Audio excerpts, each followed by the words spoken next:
en el Congreso de Jalisco que comprarlo, ¿no? Bueno, yo empezaría diciendo que una reflexión de orden general para luego entrar a lo particular. En los gobiernos de corte autoritario, la tendencia es a intervenir lo más posible en los datos personales, como por ejemplo recientemente pasó cuando el gobierno federal le pedía el Padrón Nacional de Usuarios de Telefonía y el INAI interpuso un recurso jurídico para impedirlo porque el gobierno quería el padrón, ¿no?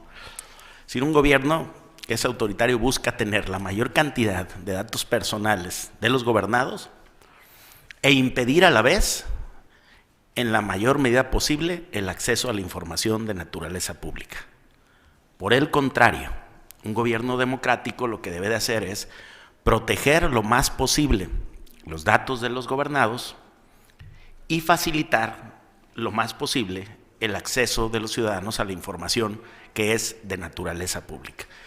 Con estas dos inercias ustedes pueden identificar en qué sentido caminan las cosas en México o las tendencias que de repente se presentan y las batallas jurídicas que tiene que dar el órgano garante nacional y en los estados para hacer esta titánica labor.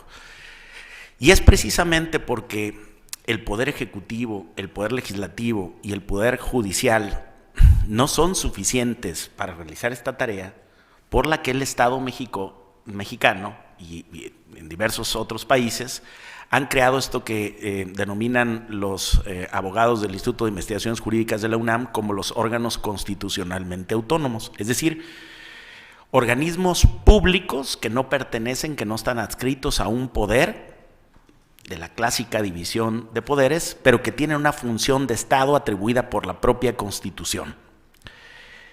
Hay algunos constitucionalistas que ya señalan que estos organismos en realidad son poderes, aunque la división clásica del poder no lo reconozca como tal, en realidad están haciendo una tarea de Estado asignada por la ley de leyes, que es la Constitución y que es fundamental para la convivencia política. Yo señalaría algunos casos: el Banco de México, el Instituto Nacional Electoral. Imagínate, la renovación de los poderes públicos la organiza un organismo de Estado que tiene la función de integrar los poderes, de hacer el proceso de recibir votos, sufragios, y transformarlos en cargos de gobierno para que todo lo demás funcione. Es una tarea importantísima que hace. Bueno, es una función de Estado, es un organismo constitucionalmente autónomo, el Banco de México es otra.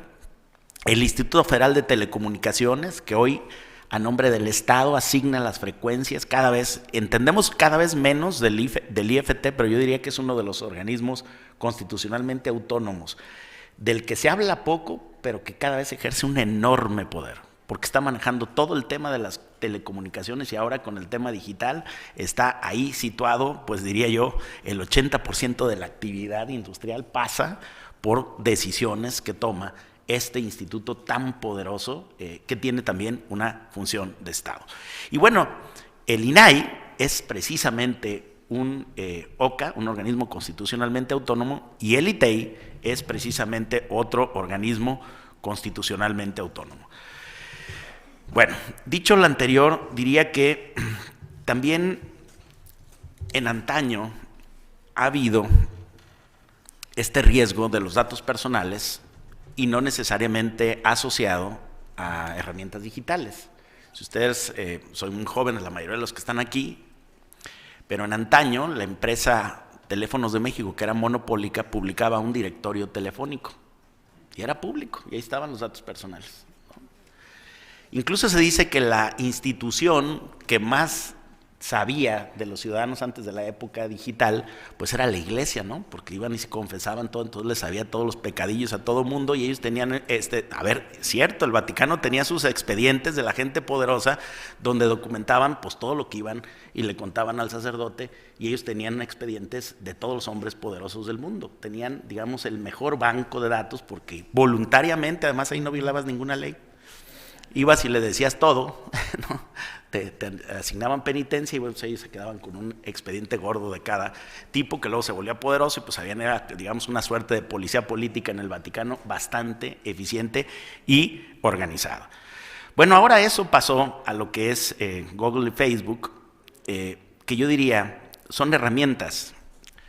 A mí no me gusta la idea de catalogarlos como los malos de la película, no, yo creo que son herramientas que todos usamos y que de una u otra manera nos facilitan la vida.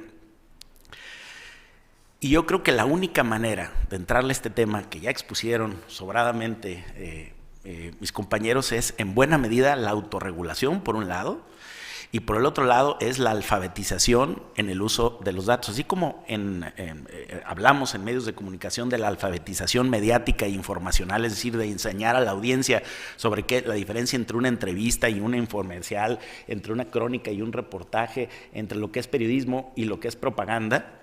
Yo creo que esa misma alfabetización hay que hacerla con los ciudadanos digitales, sobre todo ahora de cara al 5G, a la cuarta revolución industrial, porque esto que estamos hablando son problemas, lo que aquí expresaron son problemas del presente y del pasado. Lo del futuro todavía ni siquiera lo estamos viendo, ¿no? Y estamos a nada de entrar al 5G, el Internet de las cosas, que ya no nos va a hacer la huella digital de la que hablaba, va a ser todo. Tu refrigerador conectado al Internet de las cosas, tu alarma, tu casa, tus cámaras, absolutamente todo, para allá va, ¿no? Entonces, y vamos a entrar ahí, tampoco creo en el oscurantismo digital, que por más que advertamos los riesgos, vamos a dejar de usar las herramientas. Eso es una batalla perdida, es decir, no es por ahí. Yo creo que lo que mejor podemos hacer es alfabetizar en el uso de los datos y en la protección de los datos. Es decir, ¿cómo podemos hacer para tratar de tener un mayor control de nuestra propia información? Porque en efecto, pues la información está ahí, nos pone un aviso de privacidad que estoy totalmente de acuerdo que no sirve para nada, es decir, como está planteado, es una monserga, es como los contratos de Telcel, ¿no? Que tienen la letrita chiquita, nadie los termina de leer, es imposible, ¿no? Están diseñados para que no se lean, no son claros, no son en síntesis, no traen anotaciones importantes, en realidad pues todos los suscribimos porque queremos usar la herramienta y además lo más rápido posible. Y luego también decimos, a ver, los culpables de todo son Google y Facebook, y ahí lo estoy haciendo de abogado del diablo, pero hay muchas otras prácticas que son incluso más riesgosas. Voy a ponerles una, que es bien común. Tú entras a los fraccionamientos, como diría el presidente de la República, fifís, y te piden tu credencial, y luego le toman una foto, y trae ahí tus datos, y te piden una identificación, y se quedan con una copia que luego pueden hacer, duplicar tu credencial para votar, y por eso es tan común hoy la suplantación de identidad. Abren cuentas, sacan créditos en el banco con credenciales de lector falsas, duplicadas, pero es que las tiene cualquier policía de una empresa de seguridad privada que tiene el contrato de la caseta de ingreso al fraccionamiento X y le pasan ahí datos de gente, porque además como son en los fraccionamientos fifís, pues todos los que entran ahí tienen capacidad económica, todos son secuestrables, ¿verdad? ¿Sí? O todos tienen una cuenta de banco que hackearles, y ya con la credencial para votar, pues ahí tienes el dato, su fecha de nacimiento. Últimamente el INE por eso generó una versión en donde ya reserva algunos datos, pero eso es para las nuevas credenciales. Los que tienen la credencial viejita, ahí viene todo, ¿no? Y esa te la piden a la entrada y no son los gigantes digitales, es la práctica de permitir que el Estado mexicano permita que esas cosas que son abiertamente ilegales ocurran. Que en un fraccionamiento para entrar te exijan la credencial para votar y le tomen una foto y no haya ningún tipo de responsabilidad con las empresas de seguridad privada de toda la cantidad de fotos y la base de datos que logran almacenar de los accesos de ciudadanos a los que los obligan, incluso viviendo allá dentro del fraccionamiento, a que tengan que dejar la credencial para votar. Yo creo que eso está terrible. Y ahí no hay nada que las transnacionales y no vamos al Big Brother. No, eso ocurre acá, ¿no? Con empresas muy locales que luego tienen esas bases de datos y también las venden, ¿no? Y nos suplantan la identidad y conocen un montón de información. Y hoy con el argumento de la seguridad, cada vez es más común que te pidan documentos personales que traen información personalísima que tú deberías de proteger y que no hay ninguna protección. Vean ustedes el manejo que tienen, por ejemplo, del uso del pasaporte en los aeropuertos o en las portales web que no tienen nada que ver con Google, ¿no? Por ejemplo, de Aeroméxico, ¿no? De Volaris, en donde te piden meter un montón de datos personales y no hay ningún tipo de control sobre ese asunto. Hay muchos datos personales que hoy te están pidiendo de manera física, no digital, Y de todos modos está ocurriendo.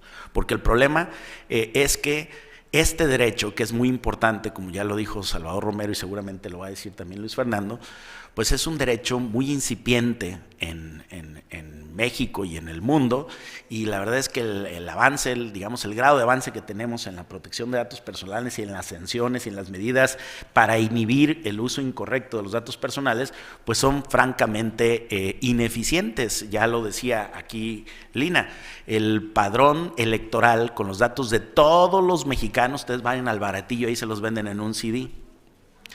Y ha quedado claro qué partidos son los que han dejado irresponsablemente el padrón en su página disponible para que lo bajen y no los han sancionado, Ya métanse a googlear para que vean, y ahí están, y quedaron impunes. Es decir, los partidos que permitieron que se bajaran copias completas del padrón electoral siguen impunes.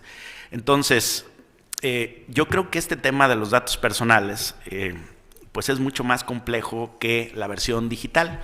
Concluiría diciendo, a ver, ahora para entrar en la parte digital y dejarle a Luis Fernando eso, que él es el experto, ¿no? Yo pondría en perspectiva hablar también de los derechos digitales y de la transparencia algorítmica. De los derechos digitales, como el derecho al olvido digital, el derecho al testamento digital, el derecho a la transparencia y responsabilidad en el uso de los algoritmos, por ejemplo, en el periodismo, pero no solamente en el periodismo, en las compras, en un montón de cosas, ¿no?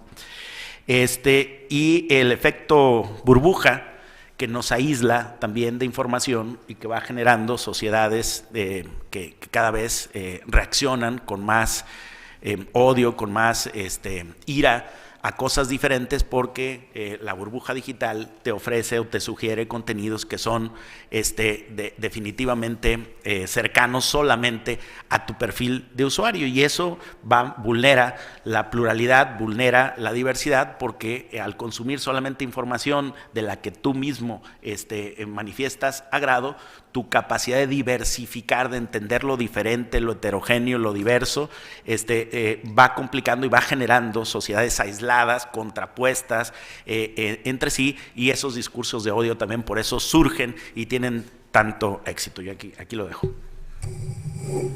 Gracias, Gabriel, muchas gracias.